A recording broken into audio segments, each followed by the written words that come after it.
குதிங்கால் வலி யாருக்கு வேணாலும் வரலாம் மேடம். சின்ன குழந்தைங்களுக்கும் வரலாம், நடுத்தர ஏஜுக்கும் வரலாம், வயசானவங்களுக்கும் வரலாம். முதல்ல குதிங்கால் வலி வர்றதுக்கு முன்னாடி அவங்க காலுடைய உருவ வடிவமைப்பு எப்படி இருக்குதுன்னு பார்க்கணும்.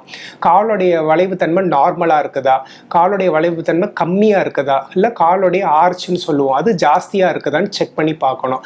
அதை பார்த்து தான் காலுடைய பின்பகுதியில் தொந்தரவு வருதா, காலுடைய நடுப்பகுதியில் ப்ராப்ளம் வருதா, காலுடைய முன்பகுதியினால வலி வருதாங்கிறத நம்ம அசஸ் பண்ணி பார்க்கணும். ஒவ்வொருத்தவங்களுக்கும் காலுடைய உருவ வடிவமைப்பு வந்து வேற ஆகிக்கிட்டே இருக்கும். இப்போ பிறந்த குழந்தைக்கு பார்த்தீங்கன்னா கால் தட்டையாக இருக்கும். ஸோ அவங்க இந்த குழந்தை வளரக்குள்ள 1 இயர் ஆகக்குள்ள பார்த்தீங்கன்னா கிராஜுவலாக அந்த ஆர்ச் வந்து டெவலப் ஆகும். பை 3 இயர்ஸ் 4 இயர்ஸ் எல்லாம் ஆர்ச் டெவலப் ஆகும்.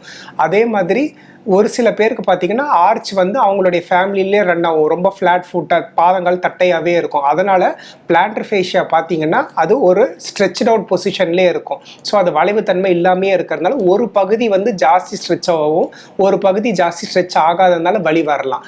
அந்த பிளான்டர் ஃபேஷியா பெயின் வந்து பின்பகுதியினால கூட வரலாம், நடுப்பகுதியில் அது ஸ்ட்ரெயின் ஆகி வரலாம், இல்லை முன்பகுதியில் ஸ்ட்ரெயின் ஆகி கூட வரலாம்.